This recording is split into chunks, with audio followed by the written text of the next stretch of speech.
Welcome back to Coton Gaming. We are here for episode number 75 of our 1860 Munich for 120 series, and we are the champions of Germany. We have won the Bundesliga with 1860 Munich. We comfortably won the Bundesliga as well. We were 9 points clear, and we only lost one game, which was a 2-1 defeat against Bayern Leverkusen, who has come back to haunt us somewhat. If we get rid of a non-competition here, you can see that we did lose some games in Europe, to Sevilla, for instance, Arsenal twice. We lost to Leipzig in the Europa League, technically twice, although we won the second game, but we got knocked out. And then at the end of the season, we annoyingly lost to Bayer Leverkusen in the Cup final, the DFB-Pokal final, 1-0. It was an aggravating result. But we move on, we carry on, we need to progress further. The Champions League is beckoning us next season. We are in Pot 1 because we are the champions of the top 5? I think it's top 5 leagues. The champions of the top 5 leagues get automatically put into Pot 1. Could be more. Maybe top 6. Because I know that the champions of the Champions League and Europa League get put into Pot 1 as well. And it only makes 7 if it's top 5, so it might be top 6. I'm not too sure how that works, but we are in Part 1 for next season, and this is going to be our end of season review and also transfer special, and then we'll kick off with what I believe is going to be the German Super Cup. Because we've won the league, we get put into the Community Shield type thing for Germany, which I believe is called the Super Cup in the game, and it will be against Bayer Leverkusen again. The people that defeated us last episode and last game will face for the first competitive game of the season, hopefully, with a few new faces or whatever happens in this transfer window. We can beat them and get the season off to a good start with winning another cup. So here they are. This is the end of the season awards. Let's get straight into it. Fans Player of the Season was Sherdan with 90. Jesus Christ, with 39%. Malay second with 33, and then Daniel Hall with 18. Raphael Hager got the goal of the season. It was against Eintracht Frankfurt on the 9th of March. Let's have a look at this. You're playing a somewhat rotated team as well. So he's running down that left-hand side. Is he just going to dribble all the way and have a shot? Edge of the area here. Yeah, he just dribbles all the way, has a shot, and fair enough. Yeah, pretty decent goal there. Right, signing of the season was Sherdan because we got him on a free, and if we look at his value currently, it's 46.5 million. I think that's a pretty good free deal there. Came from Genk. He's been scoring goals for fun. 21 goals in all competitions. Oh no, that's 21 goals in the league, isn't it? 27 goals in all competitions with 36 appearances. Pretty damn bloody good. Let's have a look at the stats. We have Sherdan top goal scorer, Malay with the highest average rating. Most assists was Sheba, Fascion and Alfredino with all on 8, which is interesting. Carlos had the best completion record. Malay was the most man of the match awards with 9. Munoz with the most yellow cards. And we didn't have a red card this season. Interesting. So the team of the season is this. We got Kregelmar in goal, Hager, Smiljanic, Lastra and Springer. Really, Smiljanic rather than Stoyanov. Interesting. Karabali and Hall, and then we've got Alfredino, Malay, Fascion, and Sherdan. Pretty much what I would expect, apart from Smiljanic in defence, which is interesting. Here we go. A few have tipped 1860 Minutes to achieve more than their continental qualification at best heading into the season, but 1860 Minutes confounded every expectation by finishing top of the pile as unlikely champions. How dare you? It was a season of jubilant success for 1860 Minutes, who exceeded expectations from the outset and were eventually crowned champions. We won the Bundesliga, we lost in the first knockout round against Leipzig in the Europa League, and we lost in the final of the DFB-Pokal against Bayer Leverkusen. Our average attendance was 31,698, which is 97% full, and we used 24 players, which is the joint 13th highest in the Bundesliga. Interesting. Club vision doesn't seem to be changing here. They want us to qualify for the Europa League. Okay, sure. These are our squad dynamics. We've got team leaders of Carlos, Kregelmar and Lastra. Carlos is the one in there that might be moving on, depending on if a good offer comes in for him. pretty good injury record. The maximum was Hector Quiroga, but he wasn't actually with us, I don't believe. It's 29%, 5 injuries. Brandoni with 5 injuries as well. It's interesting. 6 weeks sprained knee ligaments was his biggest one. Interesting. Right, let's jump forward now, as that is painful memories. Let's jump forward and see what transfer business we have done and what team we're going to put out to face Bayer Leverkusen in the Super Cup. So here we are. It's interesting.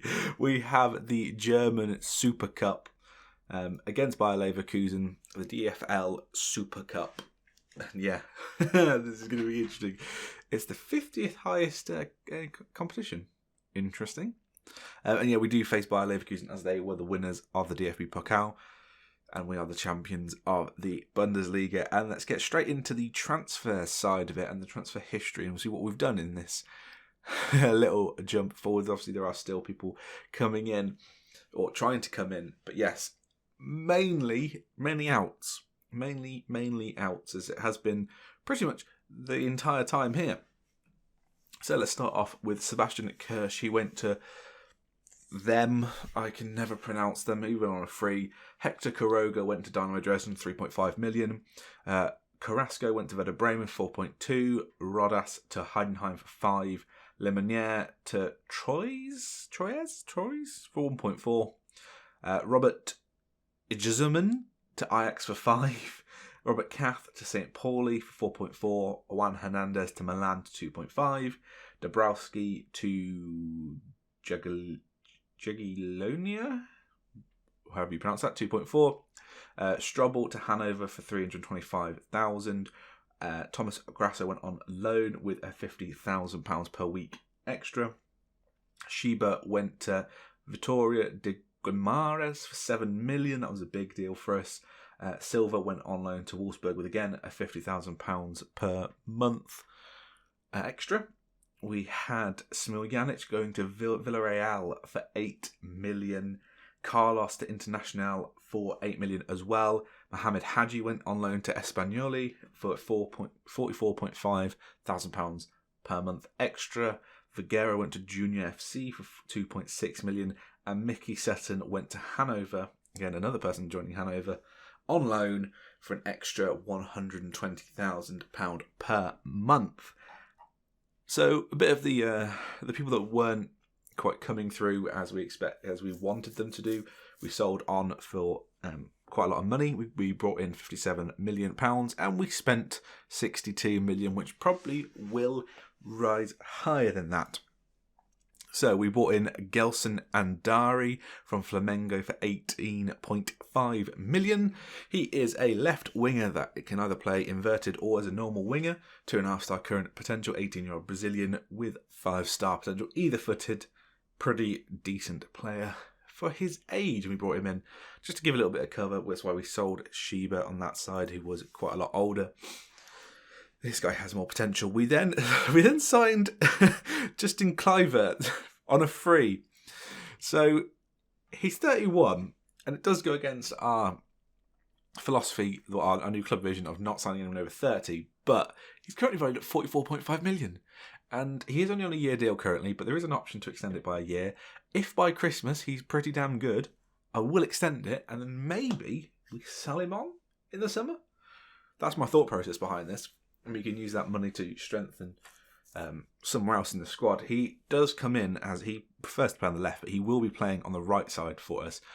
He will be playing as a winger, though. He is either-footed. Can't really play it on his role and duty screen here, but I feel like as a winger, he can pretty much do everything.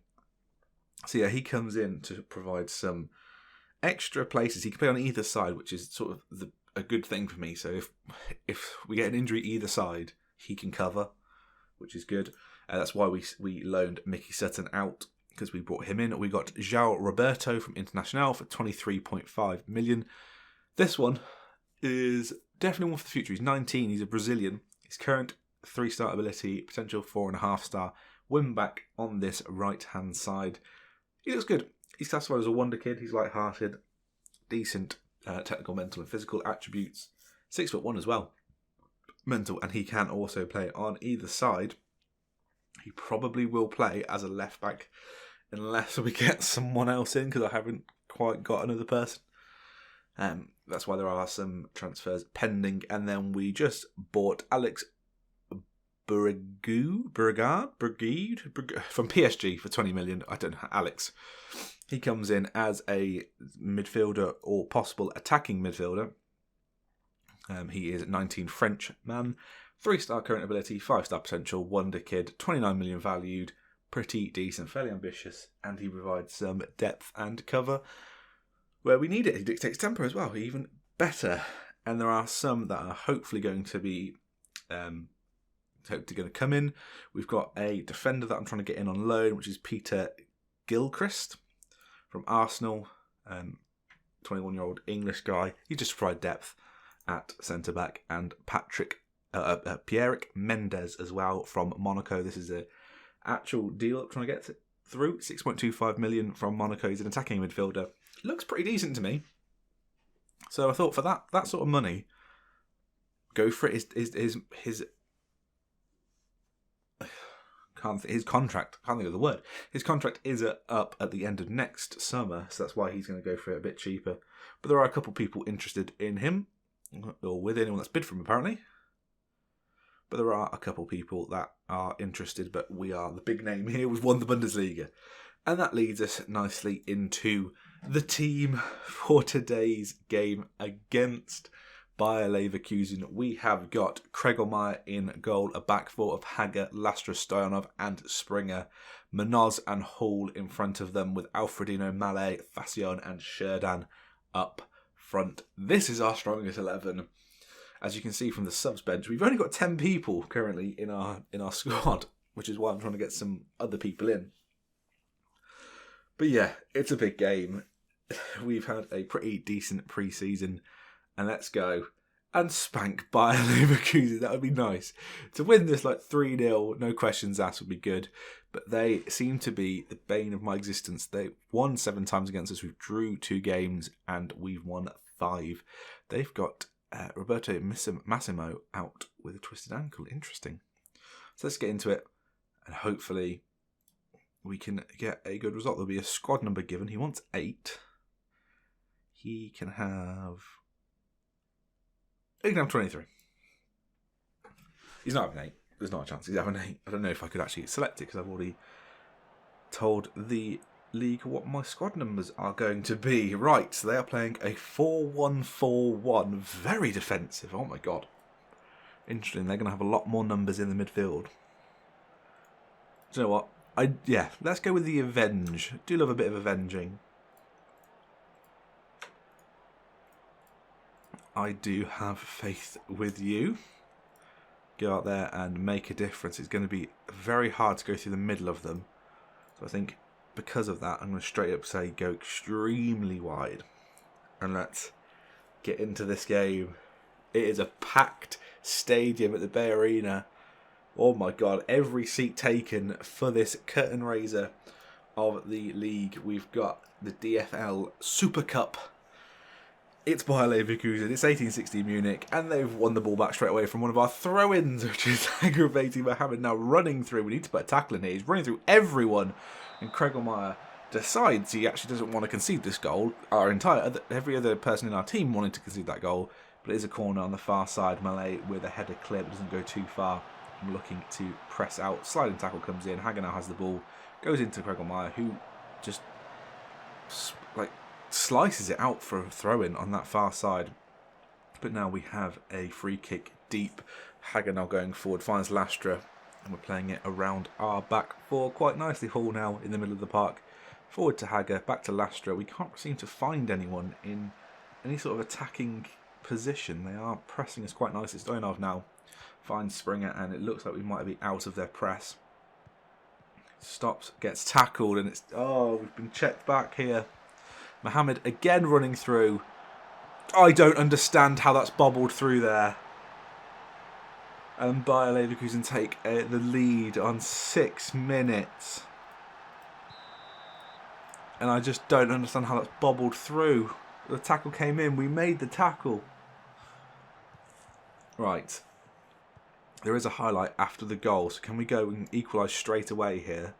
We haven't really had any sort of attacking threat as Munoz is injured, or not injured, is tackled.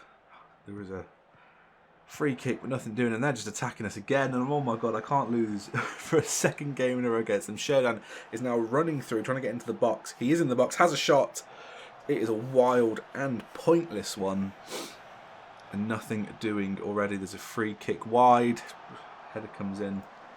And they do miss the target with that one. Let's get creative here. Let's actually go and win something. If it's another 1-0 early goal, I'm going to be pissed off. Not doing anything.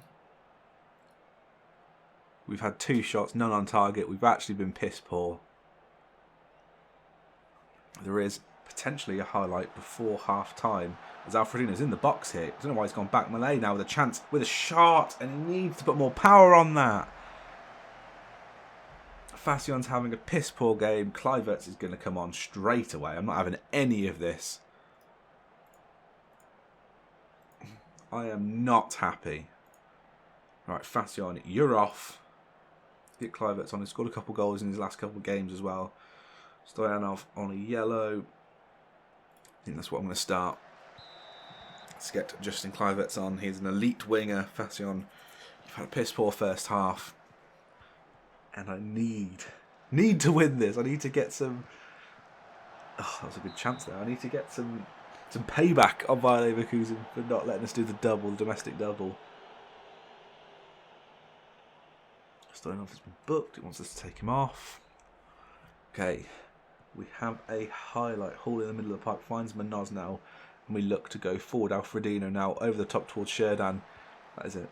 Piss poor control, and they do mop the ball back up. Can we win this back now? We need to win this back because this feels like it's going to result in a goal. Can we stop having that guy run forward at us, that S-Wine guy who's about to take this corner on that far side, and we need to clear this and go forward. Hall with a header. And we just, oh, come on. Sherdan's having a piss poor game. Hall's having a bad game. Or is it Hall's tired? He's having a good game though. Can we get a highlight, lads? Right. Do you know what? There's no reason not to do this, I don't think. I can't think of a good enough reason why not to do this.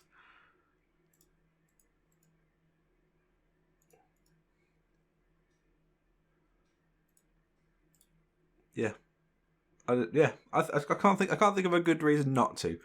If we concede another goal, then we lose because we're going to lose anyway. We're already 1-0 down. Let's do this. If it comes to the point where we might need to make a more defensive substitution, Sherdan can come off. Unless we equalise here, and then I will not confirm this change. Free kick given because Kluivert's is offside. Apparently, right. Anybody? Any sort of attacking movement? Anybody at all? They've got a free kick. And how they haven't scored there is beyond me. Come on. Absolute fucking shit. Absolutely fucking shit. Couldn't be a shitter game.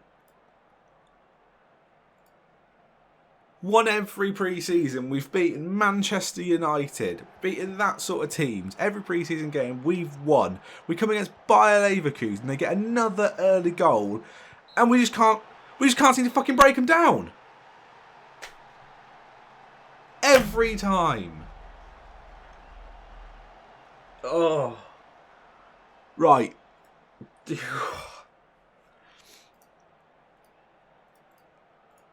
You're getting fined. You're all getting fined. You are. Absolute piss poor. I can't even fine anyone. Week's wage. Piss off. Kluivert. I can't fine you. Why can I not fine you? You had a shit game. Yet again, we lose to Bayer Leverkusen,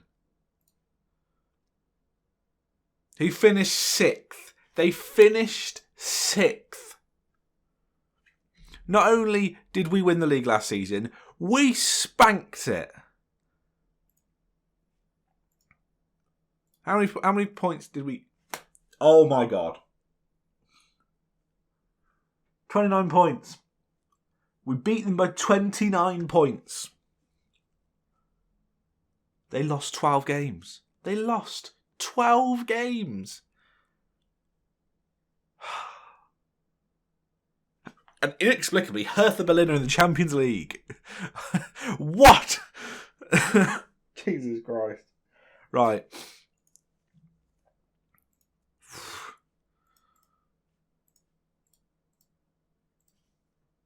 I don't even know when we come. I guess it'll be the first Champions League group game. I guess it will be. We have got the DFB-Pokal first round. I'm not going to show you in this game, but yeah. Let's go to the Champions League. If you have enjoyed the episode, make sure you leave a like, comment and subscribe. If you're doing it subscribing, make sure you click the notification bell so stay up to date with everything on the channel. But until next time, goodbye.